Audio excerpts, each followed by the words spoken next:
السلام علیکم ورحمۃ اللہ وبرکاتہ۔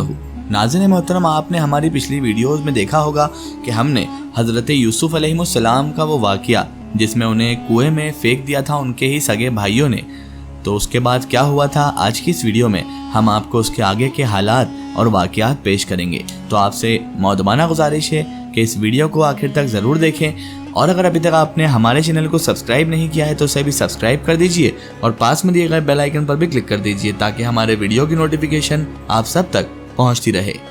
محترم ناظرین کرام، اللہ کے نبی حضرت یوسف علیہ السلام کو ان کے بھائیوں نے جنگل کے ایک تاریک کنویں میں یعنی اندھیرے والے کنویں میں پھینک دیا تھا، یہ سمجھ کر کہ ہم نے یوسف کو مار دیا ہے، نعوذ باللہ۔ اور اس کے بعد جب انہوں نے حضرت یوسف علیہ السلام کو کنویں میں پھینک دیا تو وہ وہاں سے واپس چلے گئے، مگر اللہ تبارک و تعالیٰ نے حضرت یوسف علیہ السلام کو کنویں میں محفوظ رکھا۔ 3 دن تک آپ اس کنویں میں رہے۔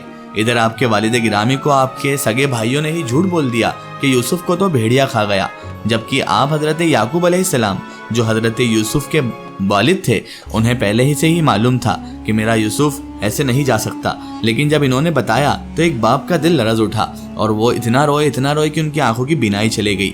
اللہ تبارک و تعالیٰ نے ادھر حضرت یوسف کو محفوظ رکھا۔ 3 دن تک آپ اس کنویں میں رہے۔ یہ کنواں جنگل میں آبادی سے بہت دور تھا، اس کا پانی بے حد خاری تھا، مگر حضرت یوسف علیہ السلام کی برکت سے اللہ تبارک و تعالیٰ نے اس کا پانی بے حد میٹھا کر دیا تھا۔ ایک دن وہاں سے ایک قافلہ گزرا۔ یہ قافلہ مدین سے مصر کی طرف جا رہا تھا۔ یہ قافلے والے اس کنویں کے قریب آ کر رکے۔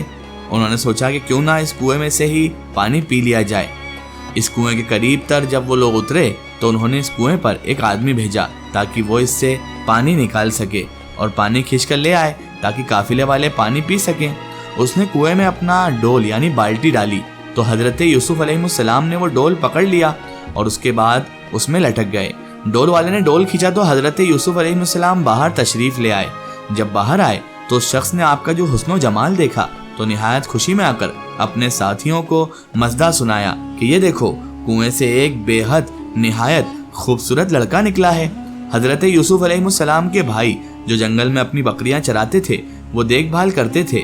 آج جو انہوں نے یوسف علیہ السلام کو کنویں میں نہ دیکھا تو انہیں تلاش ہوئی اور قافلے میں پہنچے۔ وہاں انہوں نے حضرت یوسف علیہ السلام کو دیکھا تو سالار قافلہ سے کہا کہ یہ غلام ہے، ہمارے پاس سے بھاگ آیا ہے، کسی کام کا نہیں ہے، نافرمان ہے، اگر خریدو تو ہم اسے سستا بیچ دیں گے، پھر اسے کہیں اتنی دور لے جانا کہ اس کی خبر بھی ہمارے سننے میں نہ آئے۔ یوسف علیہ السلام ان کے خوف سے خاموش رہے۔ پھر آپ کے بھائیوں نے آپ کو قافلے والوں کے ہاتھ چند کھوٹے داموں میں بیچ دیا اور قافلے والے آپ کو خرید کر اپنے ساتھ مصر لے کر چلے گئے۔ ناظرین محترم، ذرا غور فرمائیے کہ برادران یوسف یعنی حضرت یوسف علیہ السلام کے جو بھائی تھے انہوں نے تو حضرت یوسف علیہ السلام کو ایک جنگل میں تاریکی کنویں میں پھینک دیا تھا۔ اللہ تبارک و تعالیٰ نے حضرت جبریل امین کو بھیج کر آپ کو بچا لیا۔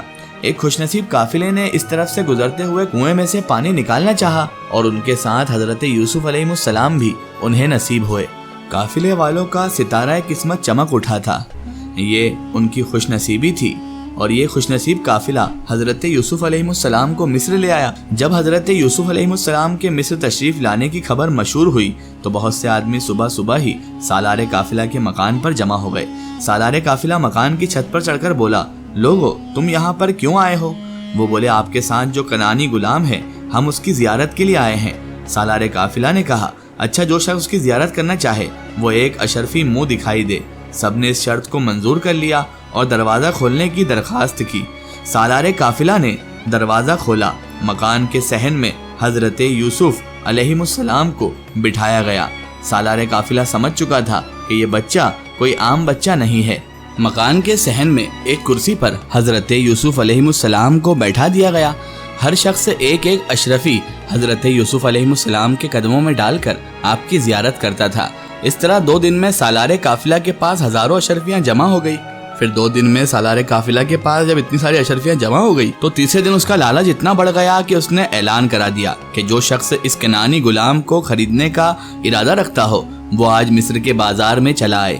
یہ اعلان سن کر ہر ایک شخص آپ کو خریدنے پر آمادہ ہو گیا۔ سارا مصر آپ کو دیکھنے آیا، یہاں تک کہ پردے والی عورتیں اور عبادت گزار بوڑھے اور سارے گوشہ نشین بھی آپ کی زیارت کے مشتاق ہو کر مصر کے بازار میں آ گئے۔ خود عزیز مصر بھی شاہی خزانے کو ساتھ لے کر خریدار یوسف بن کر آیا۔ اللہ کے مقبول اور انعام یافتہ حضرات مرزائے خلائق ہوتے ہیں، یہ دنیا ان کے قدموں پر گرتی ہے اور ان کے طفیل دوسرے لوگ کھاتے ہیں۔ پھر اگر کوئی ایسا شخص جو بدقسمتی سے صبح ہی صبح نظر آ جائے تو دیکھنے والے کو سارا دن روٹی نہ ملے، وہ اگر اللہ والوں کے برابر بننے لگے تو کس قدر جاہل اور بے خبر ہے۔ ناظرین محترم، حضرت یوسف علیہ السلام جب مصر کے بازار میں بکنے کے لیے لائے گئے، ایسے جاہو جلال کے وقت جبکہ یوسف کے حسن کا بازار نہایت گرم تھا، جبکہ ہزاروں مرد عورت بے خود اور بے دم ہو کر مر رہے تھے، ایک عورت جس کا نام فارغہ تھا، مصر کی ایک رئیس زادی تھی، وہ کئی کھچر مال و دولت ساتھ لے کر حضرت یوسف علیہ السلام کو خریدنے کے لیے آئی۔ جب اس کی نظر یک بیک حضرت یوسف علیہ السلام پر پڑی، آنکھیں اس کی چندھیا گئی اور بے خود ہو کر بولی کہ اے یوسف، آپ کون ہیں؟ آپ کا حسن و جمال دیکھ کر میری تو عقل قائم نہیں رہی، میں جتنا مال و دولت آپ کو خریدنے کے لیے لائی ہوں، اب آپ کو دیکھ کر مجھے معلوم ہوا کہ ساری دولت تو آپ کے پیر کی بھی قیمت نہیں ہے، لیکن یہ تو بتائیے آپ کو بنایا کس نے ہے؟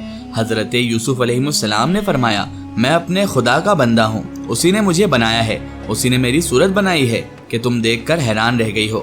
یہ بات سن کر وہ عورت بولی، اے یوسف، میں ایمان لائی اس ذات پر جس نے تیرے جیسے حسین کو پیدا فرمایا کہ آپ کی اس کی مخلوق ہو کر اتنے حسین ہیں، تو خالق کے حسن و جمال کی کیا شان ہوگی؟ یہ کہہ کر اس عورت نے سارا مال اللہ کی راہ میں غریبوں مسکینوں کو دے دیا اور سب کچھ چھوڑ کر محبوب حقیقی تلاش میں لگ گئی۔ اللہ والوں کے ذریعے سے خدا مل جاتا ہے، یہ بھی معلوم ہمیں ہوا کہ اللہ والوں کے حسن و جمال کو دیکھ کر خدا یاد آ جاتا ہے۔ یوسف علیہ السلام جب مصر کے بازار میں لائے گئے، اس زمانے میں مصر کا بادشاہ نروان ابن ولید املیکی تھا۔ اس نے اپنی آنان سلطنت کی باغ ڈور قطفیر مصری کے اقتدار میں دے رکھی تھی، تمام خزانے اسی کے تحت اور اختیار میں تھے۔ اس کو عزیز مصر کہتے تھے، وہ بادشاہ کا وزیر اعظم تھا۔ جب یوسف علیہ السلام مصر کے بازار میں بیچنے کے لیے لائے گئے تو ہر شخص کے دل میں آپ کی طلب پیدا ہوئی۔ خریداروں نے قیمت بڑھانا شروع کی، یہاں تک کہ آپ کے وزن کے برابر سونا اور اتنی ہی چاندی، اتنا ہی مشک اور اتنا ہی حریر قیمت مقرر ہوئی۔ آپ کا وزن 400 رطل تھا، عمر شریف اس وقت 13 سال کی تھی۔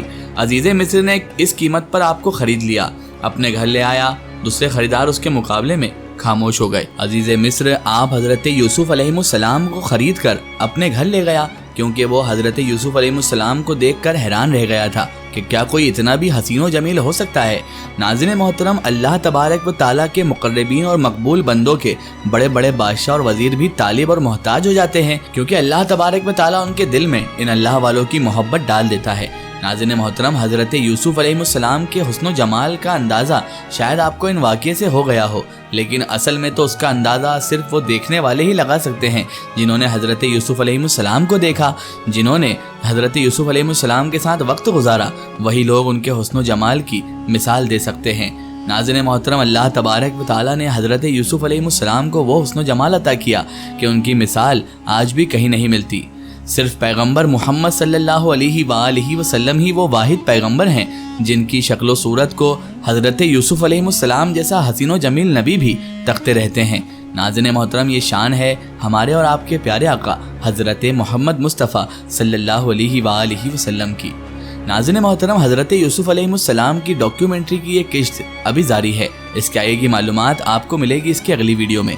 اللہ تبارک و تعالیٰ سے دعا ہے کہ اللہ پاک ہمیں بھی ان نیک مبارک ہستیوں کی سیرت پاک پر عمل کرنے کی توفیق عطا فرمائے اور ہمیں ہر برے کام، ہر برے اعمال سے ہمیشہ بچائے رکھے اور ہمیں صراط المستقیم کے راستے پر چلنے کی توفیق اور رفیق عطا فرمائے، آمین ثم آمین۔ ناظرین، آپ کو یہ ویڈیو کیسی لگی کمنٹ سیکشن میں ضرور بتائیں اور ہمارے چینل کو سبسکرائب کرنا نہ بھولیں۔ اس ویڈیو کو زیادہ سے زیادہ شیئر کریں اور اسے تمام تر انسانوں تک ضرور پہنچائیں۔ پھر حاضر ہوتے ہیں آپ کے لیے نئی اور بہترین ویڈیو کے ساتھ، تب تک کے لیے خدا حافظ، السلام علیکم۔